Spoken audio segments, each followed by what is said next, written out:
No, conveners, no apologies. Do we have any declarations of interest at all?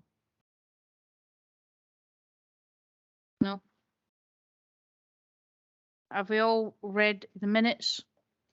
And do we agree the minutes, or do we have any?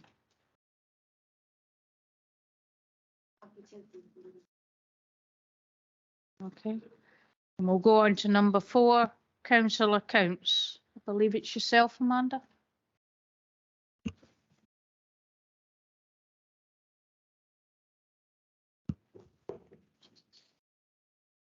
Things of use. Oh, that's it now.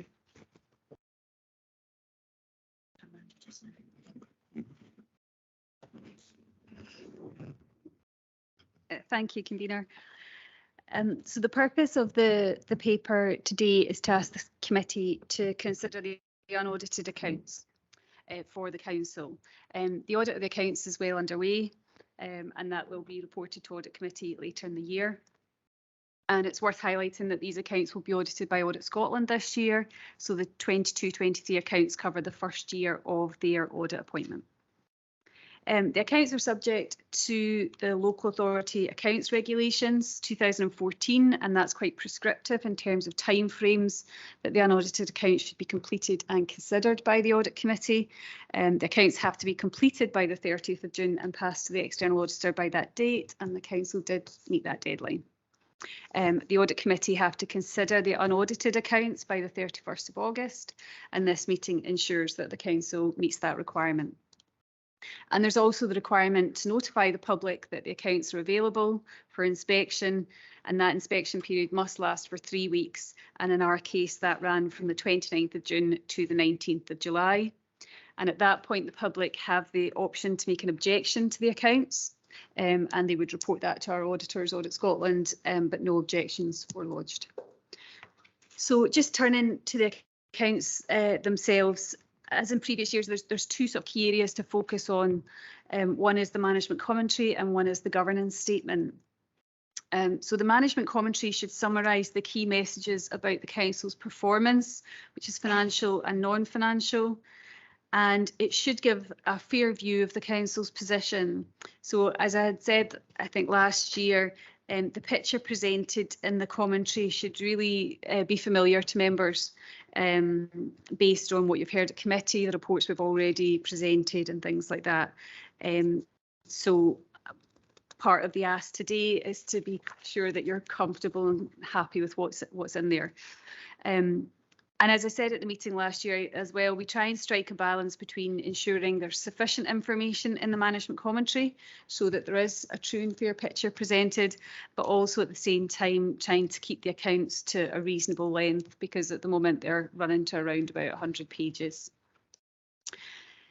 So if we turn to the management commentary itself, the management commentary cross-references to the council's Falkirk Performs website for public performance reporting, and it summarises the position in respect of the local government benchmarking framework, and that's on page 16 of the agenda. So that information and the 22-23 performance was considered in some detail by Scrutiny Committee on the 1st of June when the 22-23 end of year public performance report for 22-23 was presented. And I suppose that's what I mean in terms of the links between this document and the documents that you'll have received at other points in the year. There also are some highlights in terms of service delivery achievements, and these are set out at the bottom of pages 16 and further into page 17. And then the financial performance section of the management commentary starts on page 18 of the agenda. And again, it should reflect the outturn reports for revenue and capital that the executive considered on the 13th of June. So all the information should be familiar. The table at the bottom of page 18 aims to show in a sort of summary format the movement from the outturn reported to members and the outturn as reported in the Comprehensive Income and Expenditure Statement, the CIES, which is on page 46 of the agenda. I think we recognise the accounts are quite difficult to navigate. there's a lot of statutory adjustments, for example, that we have to make between what we present to you at committee and what we have to put in the accounts. So examples of that are things like depreciation, which are in the accounts in the CIES, but they're not in the budgetary control statement because it's a notional charge as opposed to a cash charge, so we don't include it. And another example at the bottom of page 18, you'll see an adjustment for government grants of just around 43 million. The reason for that is because the CIES has to have all the government grants, including capital grants. So we don't include that in our revenue reports to the members. So these are the kind of differences that you would see, but hopefully we've tried to show some of that in the accounts and be quite transparent about the adjustments that have to be made. So I think that sort of emphasises why the management commentary is such an important piece of the accounts, because it's really the most accessible part of the accounts, or it should be. And our auditors, they'll review this statement and they'll consider whether it's got sufficient information and advise us what we can do to improve it, and we'll take that on board either for the audited accounts or for future iterations. So the financial performance elements should be familiar to everyone after June Exec.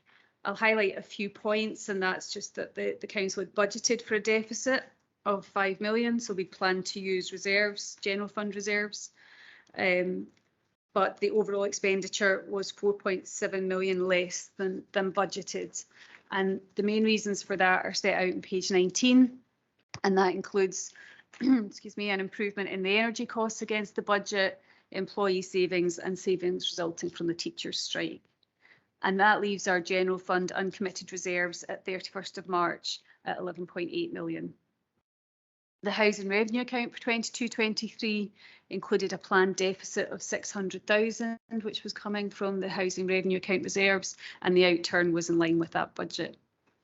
And then in terms of capital, there was spend of 39.3 million in the general fund and 60.2 million on the housing side, and that was reported on the 13th of June to the executive.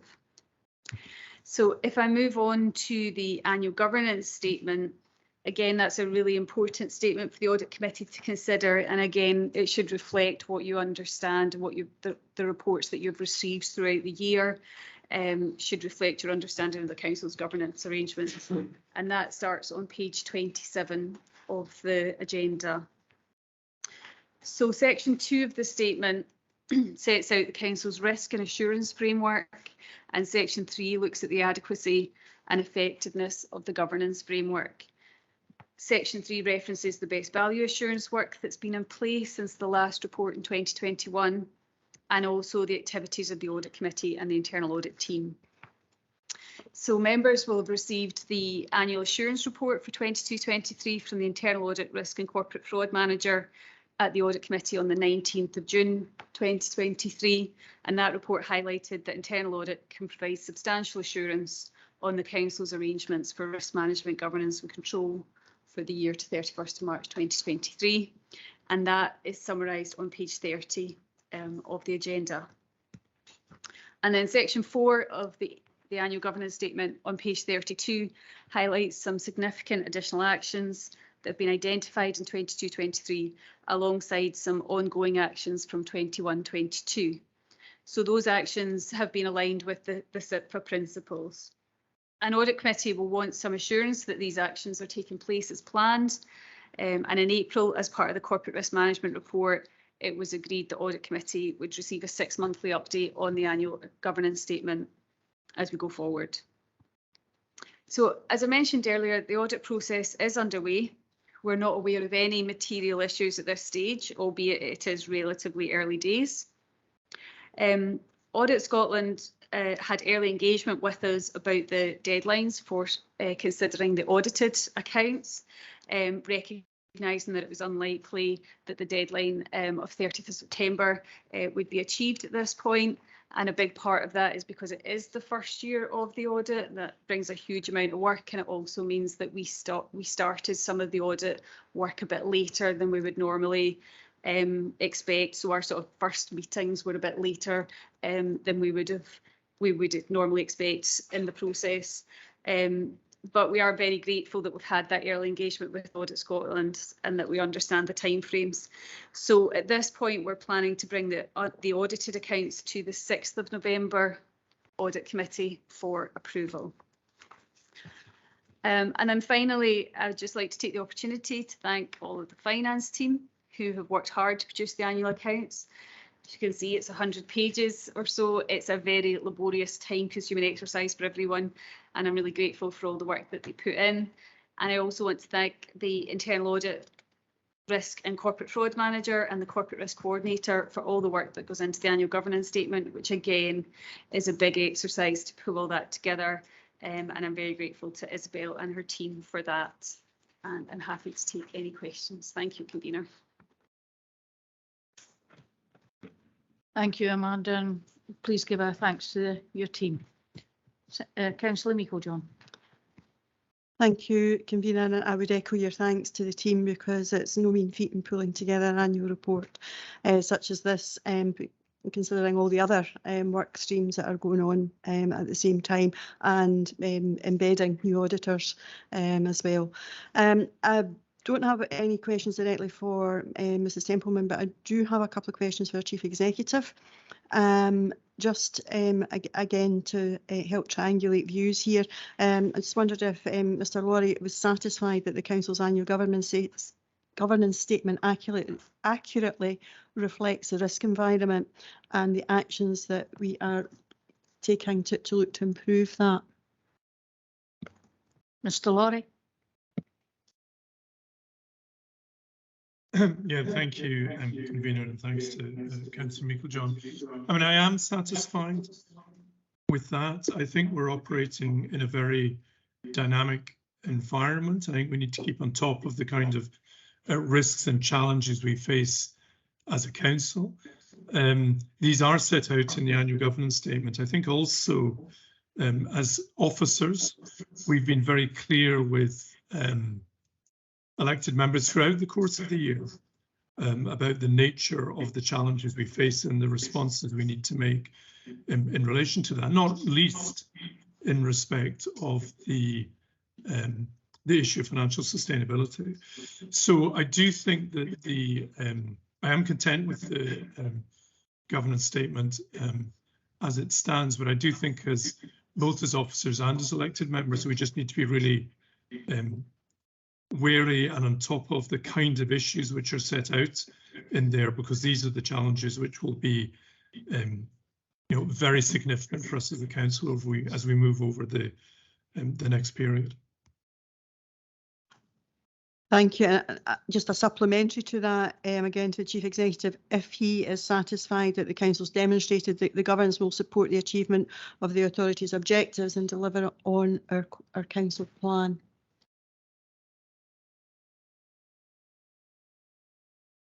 Mr Laurie. Yes, thank you, Convener.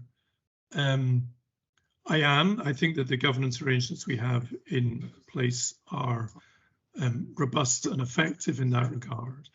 I think that, and members will have noted the references that Amanda made to performance. I still think in terms of delivery of the council plan and the objectives and the measures we have set out in that, we have quite a lot of work to do. And I spoke very openly to the scrutiny committee back on the 1st of June about my own views about how well we were doing in performance. In fact, that we've got more work to be doing on that. And in the context of the council plan, we're bringing the updated version of the council plan to the council in September. As officers, we've been very focused on the performance aspect of that in terms of the indicators set out and what the targets are in relation to these indicators. So I think in terms of governance, our position is good. I think in terms of performance, albeit we've had in the last few weeks even a lot of positive reflections on performance in Falkirk, not least in terms of, for example, our shortlistings for COSLA awards, which have been very good. But I still think there's quite a bit of work to be done in that. We need to up our performance in certain key areas for the council. Thank you. Thank you, Convener. Anyone else? Councillor Spears? Thank you, Convener. I have 3 questions. Firstly, is the Chief Finance Officer satisfied that the management commentary accurately reflects Falkirk Council in 22-23? Thank you, Convener, Councillor Spears. I am comfortable that it sets out a good summation of our highlights and also our financial summary. I always think that we, whenever we get a sort of change of auditors, we get a different perspective, and I think that will be really helpful to get some sense from them of how they feel. It reflects our position, and we have committed to doing a lot more work in terms of public performance reporting, and I think that may change how we reflect some of that information in the management commentary going forward. But in terms of the information that's in there, I'm happy that it's an accurate reflection of the year. Okay, in answer to that, I think we should compliment you and your staff for the sheer volume of work. If it was hard to do, if it was half as hard to do as it was to read, then well done. I'd like to a couple of questions on your management commentary statement. On page 17, we have one, the majority of school leavers achieved level 4 awards in literacy, etc. Can I ask Mr. Greenhorn if there will be a full list of our schools and their performance, and will that come forward to the Education Executive?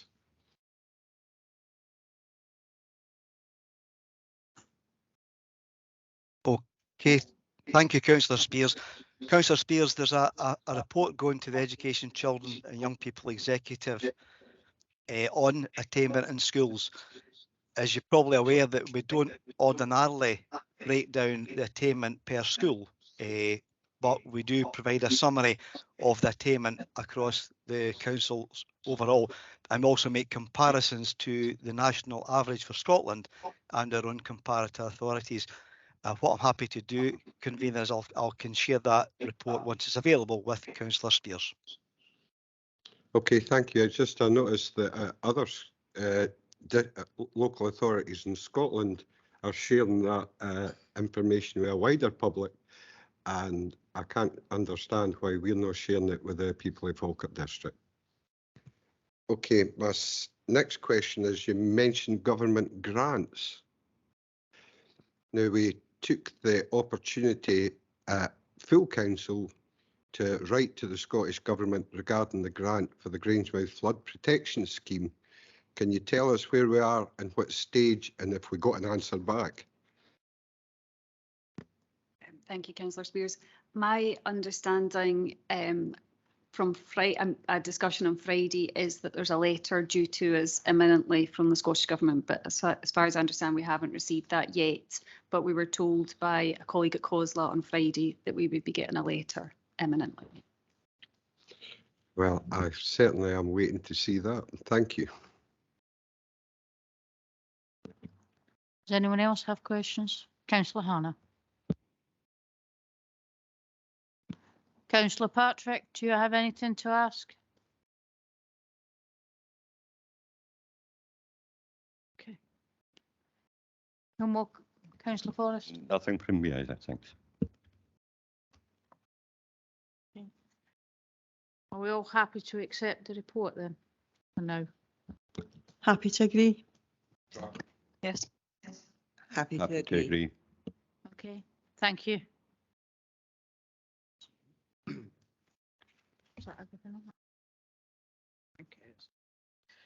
In that case, I conclude this morning's meeting. Thank you so much for attending, especially given the bad weather.